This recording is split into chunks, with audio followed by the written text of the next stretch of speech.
Código de Processo Civil, artigo 260. Lembrando que o Código de Processo Civil ele foi alterado esse ano de 2021. Para quem estiver aí olhando materiais antes do edital, tomem cuidado, porque teve alterações no Código de Processo Civil. Tanto que eu estava estudando pelo Vadmecum do GRAN e eu até parei, estou aqui no site do Planalto porque está desatualizado. Inclusive o GRAN tirou o Vadmecum do site. Capítulo 3. Das cartas. Artigo 260. São requisitos das cartas de ordem precatória e rogatória. Inciso 1. A indicação dos juízes de origem e de cumprimento do ato. Inciso 2. O inteiro teor da petição, do despacho judicial e do instrumento do mandato conferido ao advogado.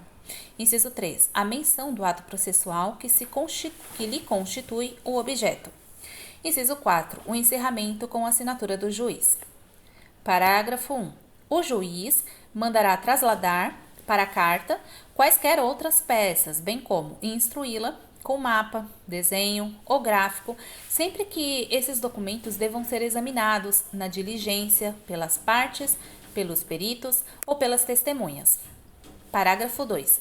Quando o objeto da carta for exame pericial sobre documento, este será remetido em original, ficando nos autos reprodução fotográfica. Parágrafo 3. A carta arbitral atenderá no que couber aos requisitos a que se refere o caput e será instruída com a convenção de arbitragem e com as provas da nomeação do árbitro e de sua aceitação da função. Artigo 261. Em todas as cartas, o juiz fixará o prazo para cumprimento, atendendo à facilidade das comunicações e à natureza da diligência. Parágrafo 1. As partes deverão ser intimadas pelo juiz do ato de expedição da carta. Parágrafo 2. Expedida a carta, as partes acompanharão o cumprimento da diligência perante o juízo destinatário, ao qual compete a prática dos atos de comunicação. Parágrafo 3. A quem interessar o cumprimento da diligência cooperará para que o prazo a que se refere o caput seja cumprido. Artigo 262. A carta tem caráter itinerante, podendo, antes ou depois de lhe ser ordenado o cumprimento, ser encaminhada a juízo diverso do que dela consta, a fim de se praticar o ato. Parágrafo único. O encaminhamento da carta a outro juízo será imediatamente comunicado ao órgão expedidor que intimará as partes. Artigo 263. As cartas deverão preferencialmente ser expedidas por meio eletrônico, caso em que a assinatura do juiz deverá ser eletrônica na forma da lei. Artigo 264. A carta de ordem e a carta precatória por meio eletrônico, por telefone ou por telegrama, conterão, em resumo substancial, os requisitos mencionados no artigo 250, especialmente no que se refere à aferição da autenticidade. Artigo 265. O secretário do tribunal, o escrivão ou chefe de secretaria do juízo deprecante transmitirá por telefone a carta de ordem ou a carta precatória ao juízo em que houver de se cumprir o ato, por intermédio do escrivão do primeiro ofício, da primeira vara, se houver na comarca mais de um ofício ou de uma vara, observando-se quanto aos requisitos o disposto no artigo 264. Parágrafo 1. O escrivão ou o chefe de secretaria, no mesmo dia ou no dia útil imediato, telefonará ou enviará mensagem eletrônica ao secretário do tribunal, ao escrivão ou ao chefe de secretaria do juízo deprecante, lendo-lhe os termos da carta e solicitando-lhe que os confirme. Parágrafo 2. Sendo confirmada, o escrivão ou o chefe de secretaria submeterá a carta a despacho. Artigo 266. Serão praticados de ofício os atos requisitados por meio eletrônico e de telegrama, devendo a parte depositar, contudo, na secretaria do tribunal ou no cartório do juízo deprecante a importância correspondente às despesas que serão feitas no juízo em que houver de praticar-se o ato. Artigo 267. O juiz recusará cumprimento à carta precatória ou arbitral, devolvendo-a com decisão motivada quando: inciso 1. A carta não estiver revestida nos requisitos legais. Inciso 2. faltar ao juiz competência em razão da matéria ou da hierarquia.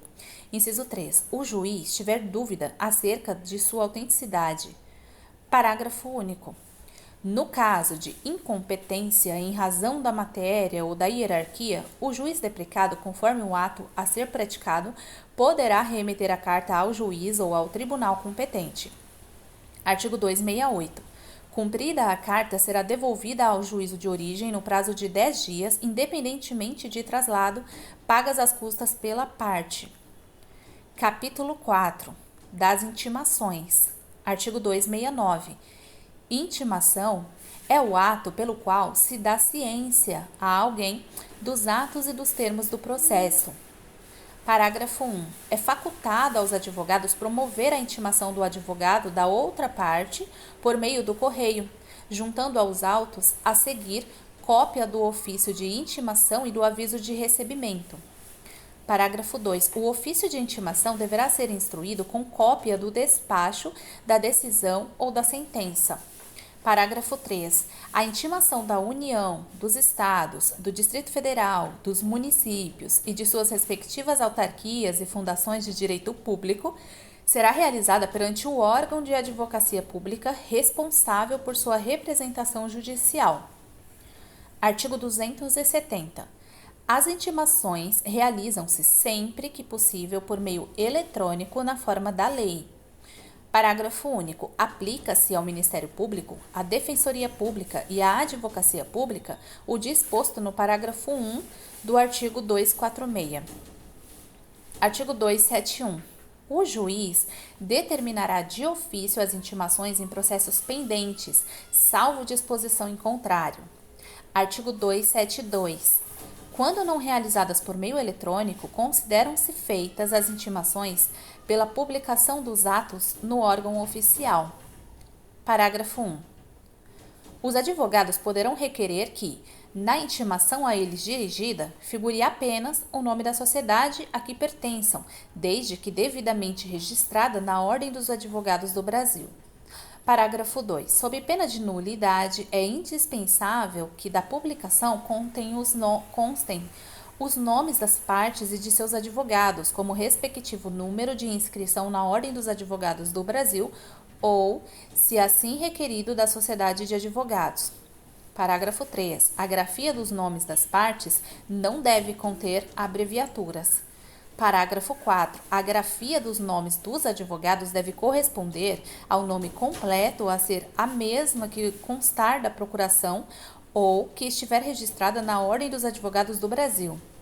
Parágrafo 5. Constando dos autos pedido expresso para que as comunicações dos atos processuais sejam feitas em nome dos advogados indicados, o seu desatendimento implicará nulidade.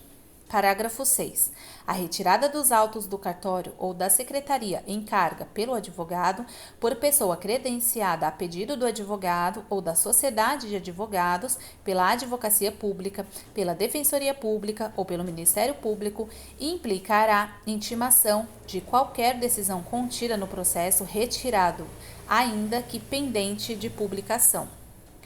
Parágrafo 7. O advogado e a sociedade de advogados deverão requerer o respectivo credenciamento para retirada de autos por preposto.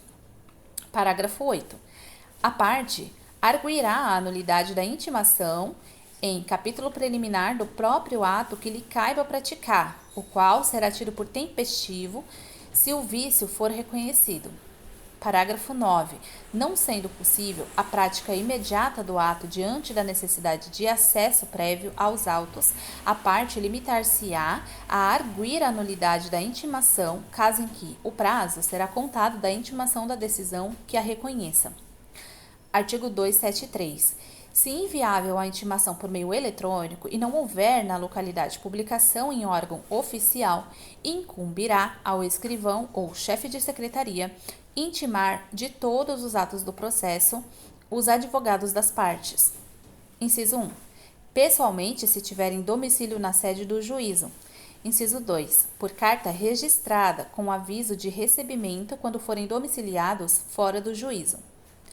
Artigo 274. Não dispondo a lei de outro modo, as intimações serão feitas às partes, aos seus representantes legais, aos advogados e aos demais sujeitos do processo pelo correio ou, se presentes em cartório, diretamente pelo escrivão ou chefe de secretaria. Parágrafo único. Presume-se válidas as intimações dirigidas ao endereço constante dos autos, ainda que não recebidas pessoalmente, pelo interessado, se a modificação temporária ou definitiva não tiver sido devidamente comunicada ao juízo, fluindo os prazos a partir da juntada aos autos do comprovante de entrega da correspondência no primitivo endereço. Artigo 275. A intimação será feita por oficial de justiça quando frustrada a realização por meio eletrônico ou pelo correio. Parágrafo 1. A certidão de intimação deve conter: inciso 1. A indicação do lugar e a descrição da pessoa intimada, mencionando, quando possível, o número do seu documento de identidade e o órgão que o expediu. Inciso 2. A declaração de entrega da contrafé. Inciso 3. A nota de ciente ou a certidão de que o interessado não a após no mandado. Parágrafo 2. Caso necessário, a intimação poderá ser efetuada com hora certa ou por edital.